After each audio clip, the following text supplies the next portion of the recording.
Welcome back. As we look at another tool in our Natural Remedies tool bag, today we're going to look at a very powerful tool in our Natural Remedies tool bag, and that is teas. Whether you're in England drinking your afternoon tea or you're down south drinking your sweet tea, there's a huge difference in that and herbal teas. The difference is your sweet teas and your English teas are made out of leaves.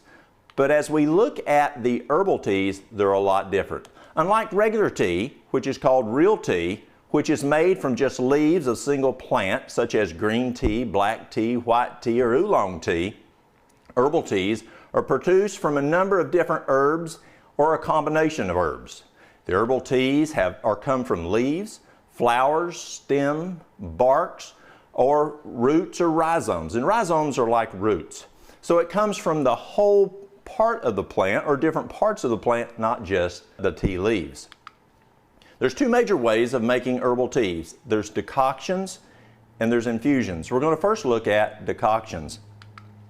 A decoction is a tea which is made by boiling either fresh or dried herbs with water or other fluids. A decoction is a primary method to make teas for fomentations, syrups, or enemas. When combining several herbs at a time in a decoction, a compound decoction, one should first add the hard herbs, then add the fragile herbs toward the end of the process. So what we're talking here is if we're making let's say we've got ginger that we're going to make a tea that has ginger in it. Well, we're going to make that with a decoction first. But let's say you want to do a ginger with peppermint. So we make the decoction. When we're finished with the decoction, then what we'll do is turn it off, then we'll add the peppermint and let that go as an infusion. So that's the difference there. Aroma herbs or aromatic herbs are those containing volatile oils should be added after the decoction has been removed from the heat because we don't want to lose those essential oils from that. A decoction which has an aromatic herb should be kept closely covered until the tea has been cooled down. Herbs which are being used as in the decoction should either be cut or ground. Sometimes we may use a big root. Well, it's better to cut that root up, such as let's say you've got a poke root that you're making a decoction from. Then what we'll do is we'll shave that poke root, and we'll want to then apply it because you have more surface area that you can get the nutrients out of that root. If a fresh undried herbs are being used, the roots should be cut into very thin slices. Barks and woods should be shaved into small pieces. Seeds should be lightly crushed, and leaves and whole herbs should be moderately cut. Again, you're wanting to open up that herb so that we can get those nutrients out a whole lot more effectively as we make that tea. Waters used in the decoction should be naturally soft, such as rainwater or distilled water. You don't want to use hard water. Decoction should be used within 24 hours, a maximum of 72 hours if stored in a cool place. So if you make your decoction, you can make it, you can put it in your mason jar, you can drink it throughout the day. You want to use it within 24 hours. If you have it longer than that, you need to store it in the refrigerator and then take out of that. Except with immediate use, decoctions should not be made in large quantities. When you make a decoction, you want to place approximately 25 grams or 1 ounce of the herb into a container with a cover. Add approximately 1 pint or 500 mLs of cold water into the container with the herb. If time allows, let the herb soak a few hours prior to heating. Cover the container well and bring the water and herbs slowly to a boil. Decrease the heat to a simmer for approximately 10 to 15 minutes. The harder the herb material, the longer the simmering time. When cooled, strain the decoction with a strainer and press as much of the liquid out as possible.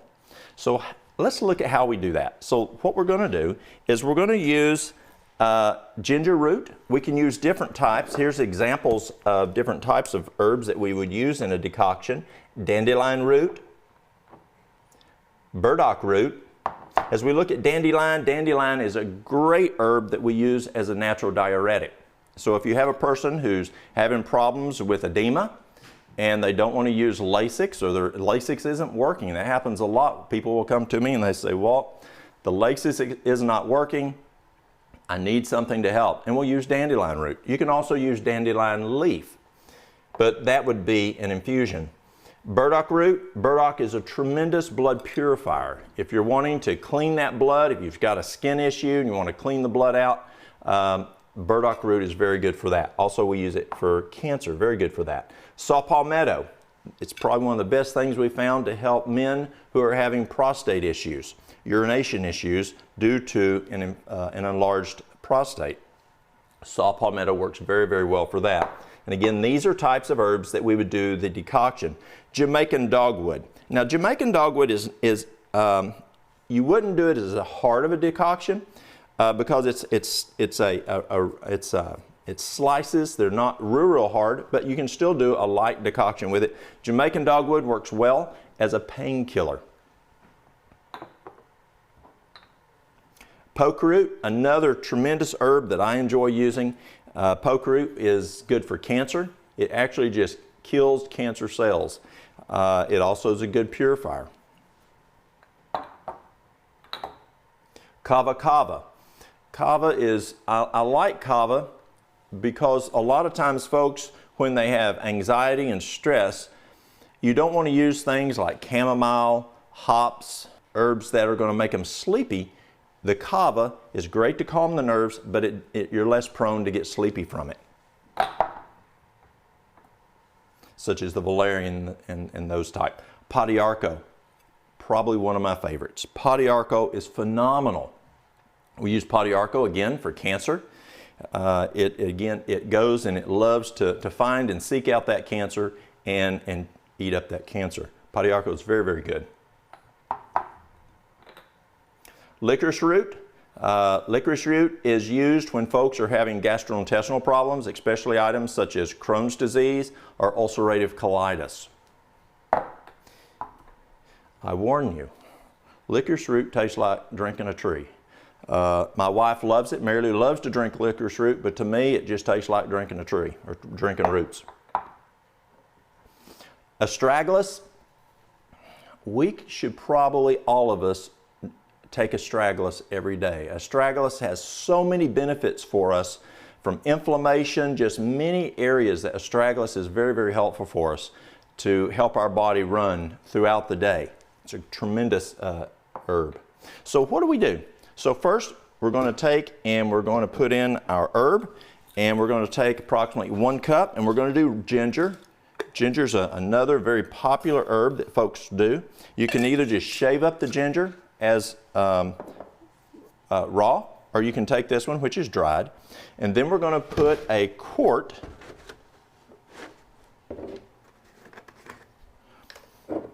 of cold water. If we had time, we could soak this prior to, and that would even allow more of the herb to get out, but due to the demonstration we're not doing that. And most folks don't do that. They usually will do it just as we're doing here.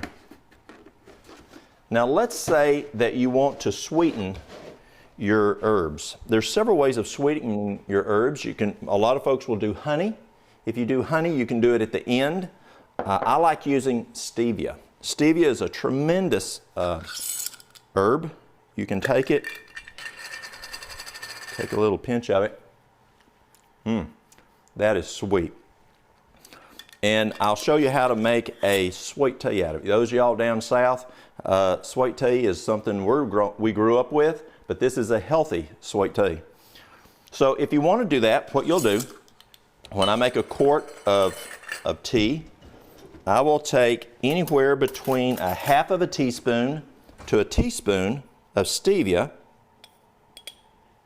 and I'll put it in my herb tea while I'm making it. Now with this, probably I should have waited until after I did the decoction, then put it in, but it'll be okay. So then we're going to turn it on. We'll watch it there a few minutes and get it bubbling. Again, we're having to cook it at a higher heat because, and we're wanting it at just a low bubble there, because we're needing to break up those harder herbs, those harder berries like hawthorn berries. Hawthorn berries are a very hard berry. Don't try to powderize your hawthorn berry in your blender or in your little bullet. You may break your blades, it's so hard. But when we go and we make a tea, we make a decoction of it, it will break that out. Okay, so that's a decoction. We'll let that cook while we continue and we look at infusions. An infusion is a tea which is made by extracting medicinal and nutritional properties from fresh or dried materials with either hot or cold water. So there's two ways of doing an infusion. You can do it hot with hot water, or you can do it cold with cold water. Most people do it with hot water, but we'll look at both of those, how to do those.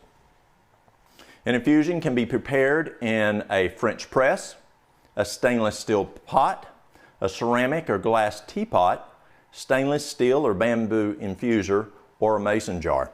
And so a lot of folks, the French press is very nice. Sometimes I'll use a French press.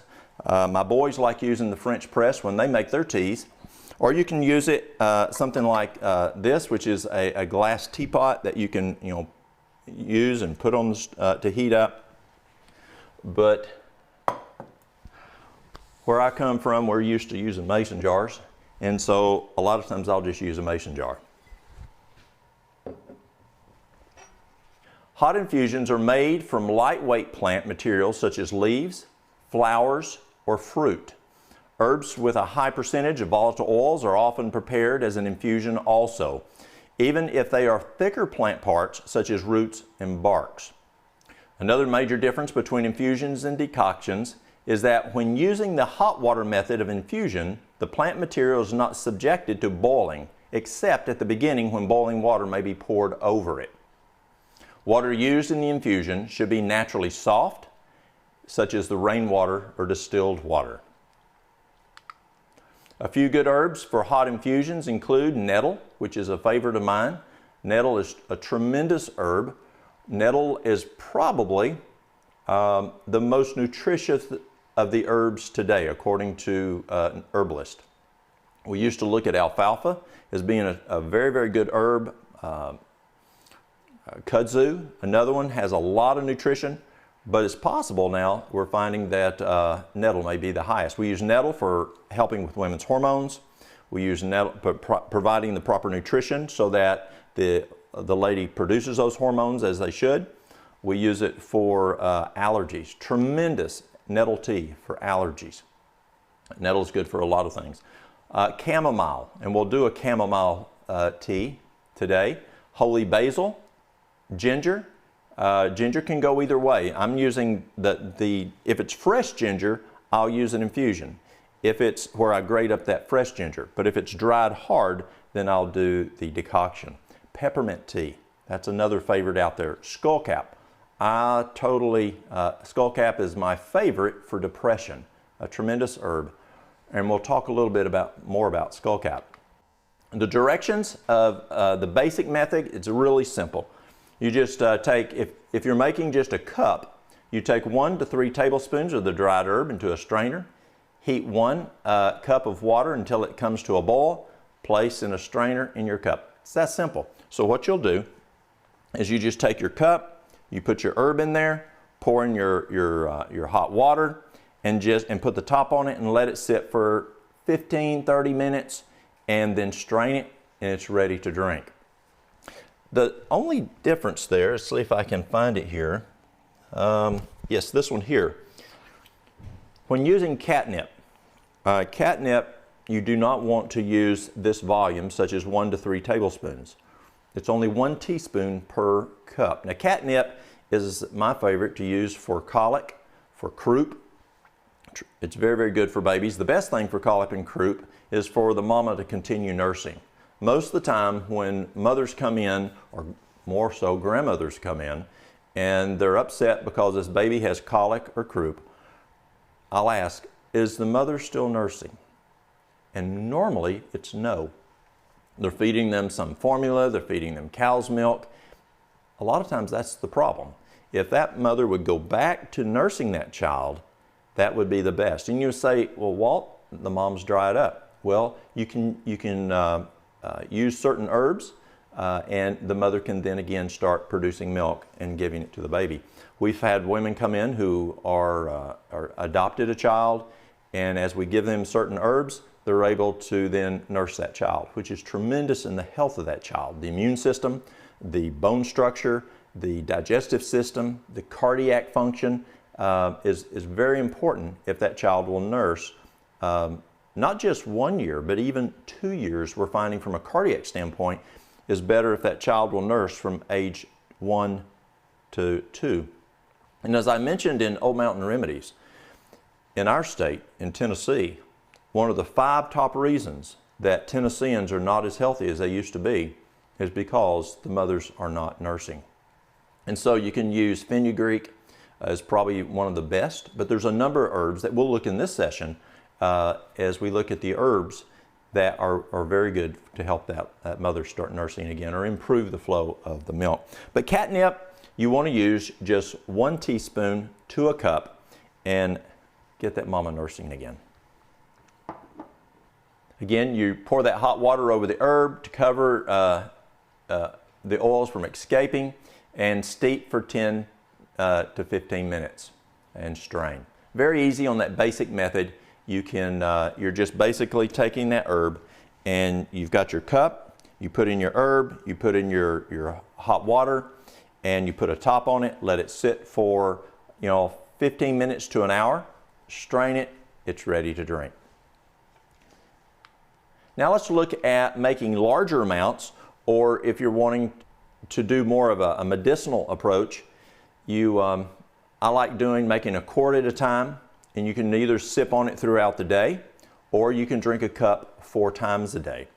Place 1 ounce of the dried herb, about a cup in volume for larger herbs, and a half a cup of finely ground herbs into a quart-sized mason jar. And the reason it's less for fine herbs is because if you have, let's say you've got red clover, and you grind that red clover, it's going to go to a much lesser volume. And so the powderized herb, which has been powdered, would have been larger in that larger volume, but they've ground it up. So that's why you're doing, instead of 1 cup, a half a cup. And you place it into a 1 quart size mason jar. Pour water, which has just come to boil, into a mason jar within about 1.5 inches from the top of the jar. Place a lid loosely on the mason jar. Allow the tea to steep for at least 30 minutes or overnight. And I like them to to steep overnight. When I'm encouraging ladies who are having problems with, let's see if I've had it here. Let's see, stinging nettle. Let's say a lady's having hormone issues. So they're going to take the herb, they're going to put it into the quart jar, they're going to let it steep overnight, pour it through a kitchen strainer, and drink it that next morning. Very simple. If you want to put a sweetener in it, you can put the sweetener in the night before, such as the stevia, or you can take and put honey in it that next morning. For best results, an infusion should be used within 24 hours, same as a decoction, with a maximum of 72 hours. When a person presents to have kidney problems, let's say they don't have as much urine output, then they won't drink as much tea. So you want to be careful if a person is having problems with their kidneys, and they don't have the urine output. So let's take a look. We're going to put the top on here. We're starting to get warm.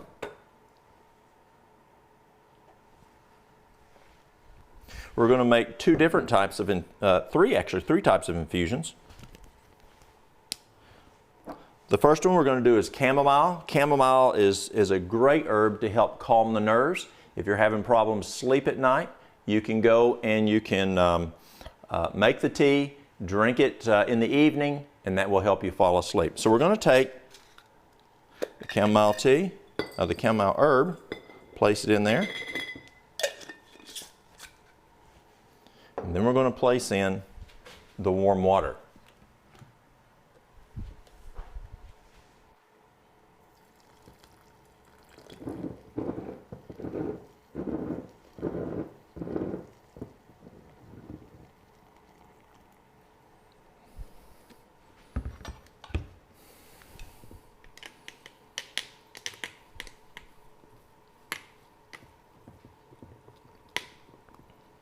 This is pretty thick here. Depending on how much you want to use, some folks will use just a half a cup of the chamomile. See what works. I believe in least dosing what works. So you can use anywhere between a half a cup to a cup of the herb. Usually when we're addressing things from more of a medicinal standpoint, we're using more towards that 1 cup, except such as the catnip. Another one that you want to be careful with is your lobelia. Lobelia, if you get too much lobelia, it will act as a spasmodic. If you have lobelia in a small amounts of lobelia, it is an antispasmodic. So lobelia works very well if you have an upset stomach or if you're coughing. Let's say a person is coughing all through the night and they can't sleep because they're coughing. Well, at night they can drink a little lobelia and it will stop the coughing. The next day you want to let them go ahead and cough because they need to get that up. Or if you're having some nauseousness, or if you're doing a gallbladder liver cleanse and you want that bile duct to dilate, you can drink that lobelia just as you're drinking the olive oil, the lemon juice, and the ginger. You can also drink some or take either an extract or a tea of the lobelia, and that will dilate that bile duct and allow that gallstone to go on through. You've already had softening through drinking the apple juice 3 days, and now so it's a softer gallstone and it goes right on through by dilating that. Okay, let's look at another one here. And we're going to look at peppermint.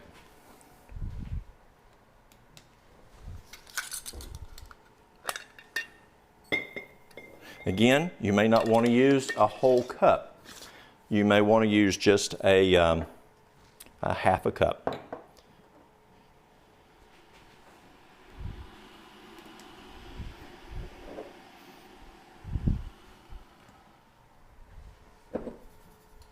Then we'll pour that hot herb on there, water onto the herb.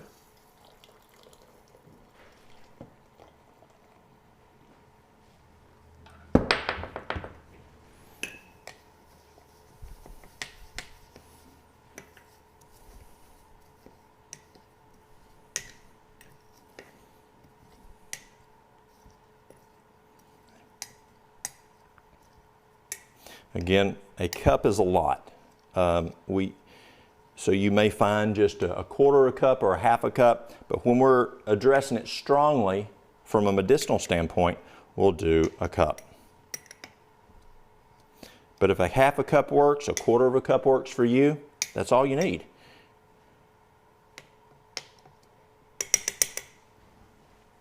Again, you want to go with least dosing. It saves you money, saves your herb.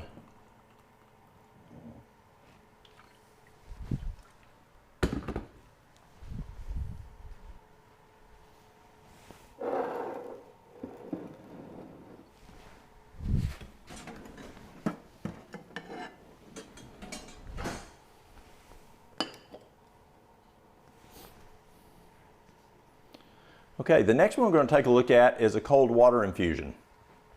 Cold water infusions are very easy. You don't have to have electricity, and it's used for herbs that are more sensitive. In order to get the most medical or medicinal and nutritional values out of an herb, which are even more fragile, cold water infusions work the best. Herbs such as marshmallow root. Marshmallow root is a tremendous herb for dealing with gastrointestinal issues, such as, again, gastritis, ulcerative colitis, Crohn's, it goes in there and helps to protect it. Also, marshmallow root is a very good herb to help prevent from leaky gut syndrome. Herbs such as marshmallow root, chia seeds, fresh lemon balm are a prime example of these more fragile herbs. Basic method is fill a quart jar with cold water. You'll add 1 ounce of the herb, apply the cap to it, and allow it to infuse overnight in the cold. If it's not cold where you are, just set it in the refrigerator. If it's cold outside, let's say you live up in Canada or Russia or even down in Tennessee this time of the year, we've already had temperatures in the 20s, set it outside. And you just want to set it out, and you'll leave it out overnight. And then you just strain it and enjoy it. Another way as we look at the cold water infusion, that was the basic way, is to take a quart-sized mason jar, take the cold water, your herb of choice, and a little patience, because it can take a little while. Cold infusions are great for wintertime teas because all you have to do is place the jar outside overnight or so you could leave it out for 2 days if you want to trigger the process. The tea does not have to be totally frozen to activate the infusion, although freezing does cut the process time down. You want to be careful though in this process because you could break your mason jar. A hot water infusion, which is left outside all day on a picnic table or a stump in order to cook, folks call it sun tea. So when we're making sun tea with the heating process, we'll take our mason jar and we'll put the tea in it and we'll sit it outside on a picnic table or we'll set it on the stump and we'll leave it there all day long. And many times when folks make sweet tea down south, that's exactly how they'll do it. They'll put their sweet tea in there, the tea in there in the morning, they'll put their mason jar or even a gallon jar, set it on the picnic table, sit it out on the stump all day long, and that's called sun tea. So that's a hot tea. But what about a cold tea? Well, it's actually called a moon tea. So water infusion, which is left out all night, they call that one moon tea because they've left it out in the moonlight. Cold water infusion supplies, you want 2 mason jars, a kitchen strainer, a funnel is optional, a large cloth enough to cover the mason jar, and space in the refrigerator or freezer to have a safe spot on your porch. So if it's not cold outside, you can put it in your refrigerator or you can put it in your freezer. If you can put it outside on a safe location and it's cold enough outside, you just set it outside. Ingredients, 1 cup of the herb, 32 ounces of pure water, and 1 teaspoon or so of stevia or honey is optional. Use the crushed or ground herb. Place 1/4 to 1/4 of a cup of herb in the mason jar and your stevia and then the cold water method can make the sweet flavor even stronger to use. So if you're adding the honey or a sweetener, you may want to use less because the cold water method is prone to make it even more sweet. Fill the mason jar 1.5 inches from the top. Screw the lid on firmly. Shake the mason jar well. Place a label on the jar to identify what herb it is. That's if you're going to get confused there. You have several out there because when you make tea like this, you know exactly what you just made. It's a short period of time. But if you're leaving it out for a couple nights outside or putting several in the refrigerator, you want to label it to make sure which one it is. Place in the cold. If outside, place a cloth over the jar to protect it from the light. So that's what that cloth was for, is to place it over top of it. Thaw slowly in a refrigerator if it freezes. Place the funnel under the kitchen strainer and strain the tea into the other mason jar. The cold water infusion will store in the refrigerator or a cooked location for up to 3 days. If frozen, it will last for 6 months or more. So if you're making the cold tea and you're freezing it, you can set it in the freezer and leave it there for up to 6 months. But again, I'm concerned about that mason jar. You don't want that to break, so you may have to use another container. So let's take a look. We're going to take our mason jar and we're going to use chia seeds.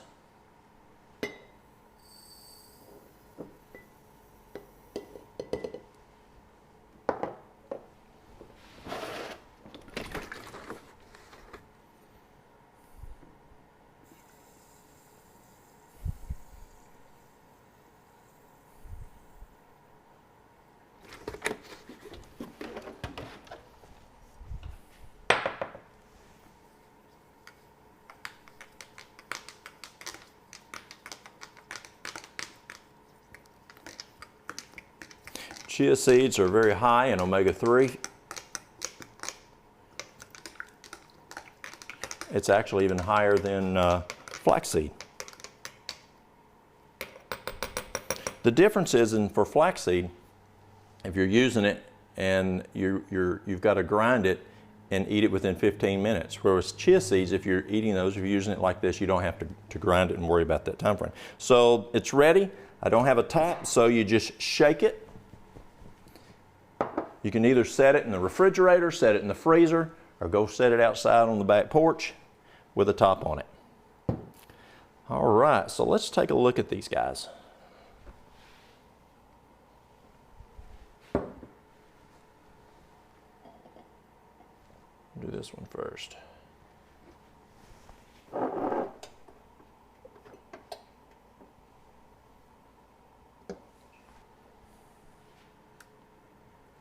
Now, a lot of people, when they make their herbs, they will put them in some type of a strainer, like a tea ball, or they'll put them in a muslin bag. I usually just will take and pour it through a kitchen strainer. It's a lot easier.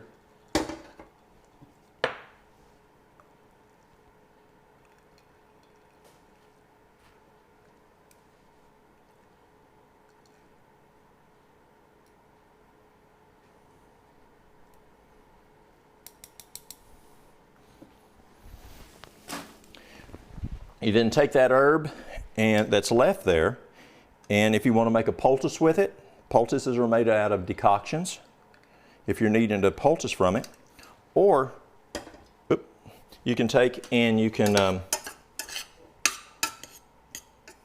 put it in your garden for compost. All right.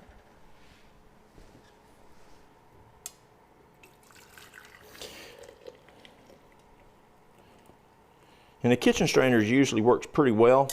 If you're making a tea that you're going to use in your eyes, then you want to use, I like using a coffee filter for that, because you want all that particulate to get out. Okay, and there it is ready.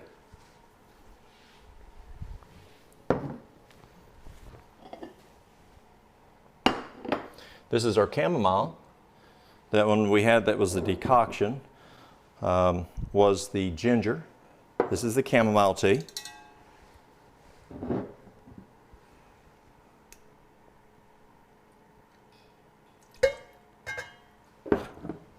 A larger strainer works a lot easier if you have a larger strainer.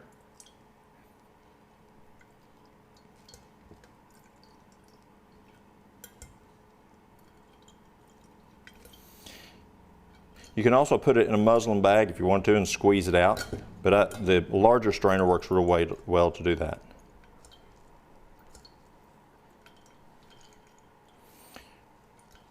You want to get as much of that tea out. And if you're making large teas like this with a lot of the tea, such as you're using a cup, a lot of your tea balls, they do make large tea balls, but a lot of your tea balls are small and would not fit all of this herb.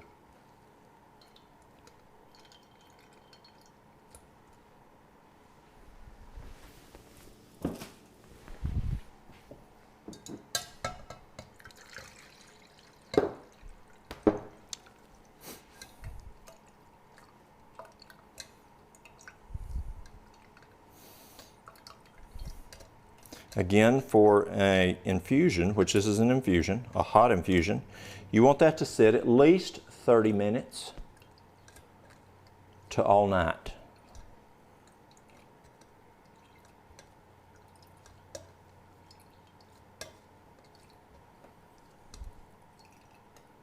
Now, some people will take and they will actually save this material and the plant material, and they will use it again. And that's perfectly fine. I know ladies who will make the nettle tea every night, will use that for 2 nights and make 2 teas out of it.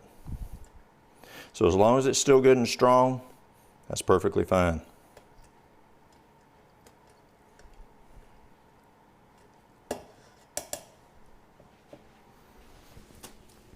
Now you've got your chamomile tea. You can, if you want some honey in it, you can put your honey in there. It will work quite well.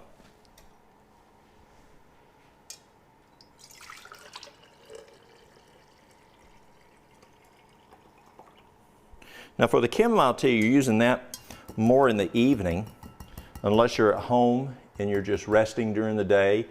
It's and you're not working that day. If say a person's sick and they want something just nice and calming, they can use the chamomile tea throughout the day. You can just sip on it throughout the day or drink a cup 4 times a day. But most people use it for night to help them calm down. And so you may not want to make as much. You may just want to make a cup or 2. And you just take that and drink it as you want in the evening. So this one was the chamomile tea. And then the peppermint tea, I'm going to let that stay. We kind of saw what to do here. We'll let this sit longer so someone can enjoy it and they can use it. The peppermint tea is great for digestive problems. Let's say if you're doing, again, that colon cleanse, and 2 hours after 3 hours after you've done the lemon juice and the olive oil and the ginger, you may get a little nauseous if you're not used to having that much oil. Now where I'm from, folks fry everything from the tomatoes to the potatoes. And so they're used to having a lot of oil and it doesn't bother them. But for a lot of folks, you may find that much oil may make them a little nauseous, maybe 2 hours later, so they'll drink a little cup of peppermint tea and it helps to calm that nauseousness. Well, I hope this has been helpful for y'all. Again, this one here, the cold tea, you're going to leave it outside for at least a day or at least overnight, and you can actually go 2 nights, strain it, and then you can drink it. If you want to freeze it, you can leave it in the freezer for up to 6 months. And again, that's why you want to make sure you label it. So as we look at our different tools in the medical missionary, the natural remedies tool bag, as we use herbs, you can use herbs whether you're doing herbal teas, whether you're doing extracts, whether you're doing capsules, whether you're doing essential oils. They all have their different part.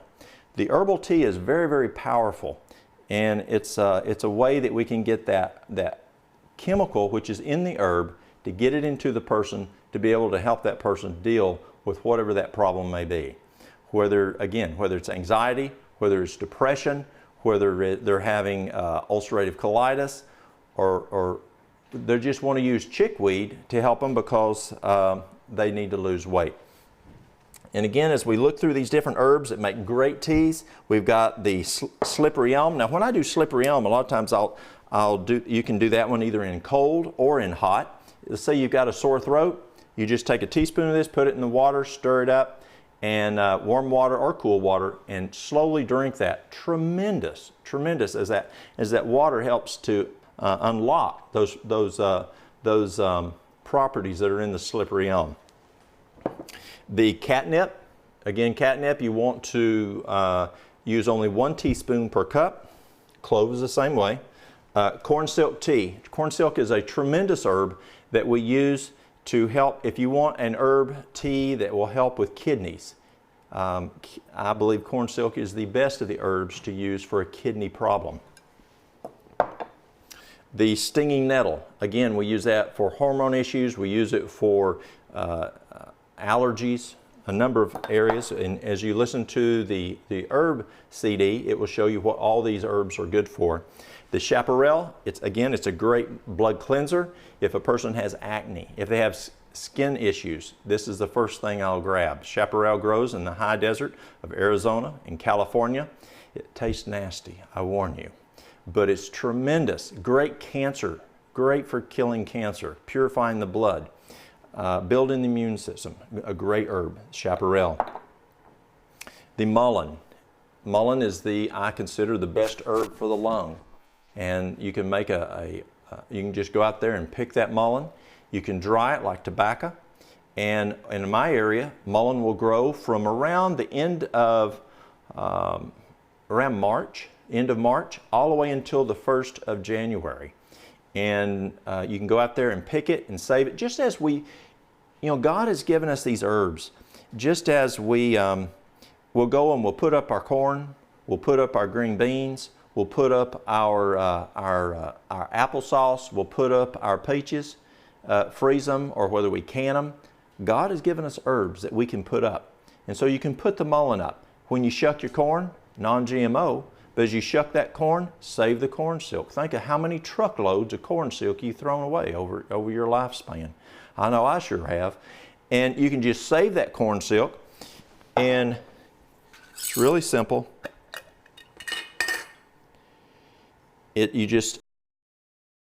My great-granddaddy, he would take it and just put it out in the hayloft and let it dry out. Corn silk, you want to toss it, tear it up, toss it out, and it airs out that way. If you have a spare bed in the house, put your sheet on it, take your corn silk, toss it like you would, like you're raking hay, tossing hay, raking it, it's tossing it, and or tossing the hay, and that will break it up so it dries. Well, if you don't do that with corn silk, it has a propensity to mold, and so you want to make sure you break it up well. Shepherd's purse is another excellent tea, and we use shepherd's purse for bleeding problems. Let's say if a lady's having menstrual, the lady who had an issue of blood. Remember the lady in the Bible? Well, this is very, very good for stopping that hemorrhage. It's very good for hemorrhaging. Chickweed. Chickweed is one that we've used for a number of years for folks who they just have a huge appetite, and they come in and they'll say, "Well, what can I do to cut my appetite down? I could eat a horse." Well, take chickweed tea. You can make you a tea just as we did today, and take a cup of that before each meal, or 2 cups before each meal, and that can help as an appetite suppressant, and that will take away that. Or we have people who say, "I just eat 1 meal a day. It's all day long." Well, they just feel they're hungry all day long. Well, they need to first eat right, eat a good healthy breakfast, a healthy dinner, the noon meal, with food that has nutrition that the body's happy about, because it's just not using herbs. We got to use all those 8 laws of health. But for that person that has that propensity of just being hungry all the time, first make sure they're eating a good meal for breakfast and for dinner, that noon meal. But then you can have them drink that chickweed throughout the day. Again, you don't want it within 30 minutes before a meal to at least an hour after the meal. We don't want to drink things because that will mess with digestion. But during that other time, they can drink it and it will help curb that appetite. Ginkgo biloba. Have you ever felt just a little sluggish in your brain? Where did I put those keys? Or I wish I remembered that phone number. Well, ginkgo is great for that. Ginkgo increases that vascular circulation. It's a vasodilator in the brain, and it helps you be able to remember better. Oat straw. Oat straw is just packed also full of nutrition. Just like your nettle is, oat straw has a lot of nutrients in it. And one of the big things we like it for, again, is for ladies' hormones. Skullcap. I mentioned skullcap before, my favorite for using for depression. Skullcap tea is a great tea. You can make it with an infusion, and it will help folks with depression. And then again, on these that we made decoctions on, the astragalus is just a great herb that we can use for just general, for the whole body, for the body function. The licorice root is good for the digestive system. The padiarco, again, a great cancer fighter. If a person has cancer, it's great for that. It also helps to shrink the prostate. So when men come in and say, "Walt, I'm having problems with frequent urination. I get up all night long, 6, 8, 10 times a night. Or I'm not able to totally drain totally. Well, or I don't have good urine flow." Padiarco is great. And it works well to shrink the prostate. Your kava kava, which is good for stress. Your poke root, which is good for cancer. Your dandelion, which is good for female hormones in the leaf or as a diuretic in the root or the leaf. If we did the leaf, we'd have it over here in the infusions. The burdock root, another great blood purifier. I like chaparral the best for blood purifier. but you have to get it from the mountains of Arizona or California. Well, let's say you don't live out there. You don't have that ability to get it. Well, God placed it in the Appalachian Mountains, and so we have plenty of burdock where I live that we can keep that pure. Saw palmetto, another one very, very good for the prostate. And last here, Jamaican dogwood, which is good for helping with pain. Wild lettuce is my favorite. It would be over here. But this time of year, we don't have wild lettuce. We had a tough year this year growing wild lettuce here in the United States, so it's not available. But wild lettuce is a very good tea to help with pain. They call it like a morphine, a natural morphine, that being wild lettuce. You just take a cup of the wild lettuce, put it in a quart of water, make your infusion as we did today, let it sit overnight, and drink 1 cup every 2 hours. If that works well for the pain, then go every 3 hours. If that works well, go every 4 hours. Again, you're going to least dosing. Again, I hope this was helpful as we look at how do we make infusions, how do we make decoctions, how do you use herbal teas in your toolbox for natural medicine. Shall we pray? Our dear Heavenly Father, Lord, thank you again for giving us these natural remedies that grows in our backyard or out near where we live.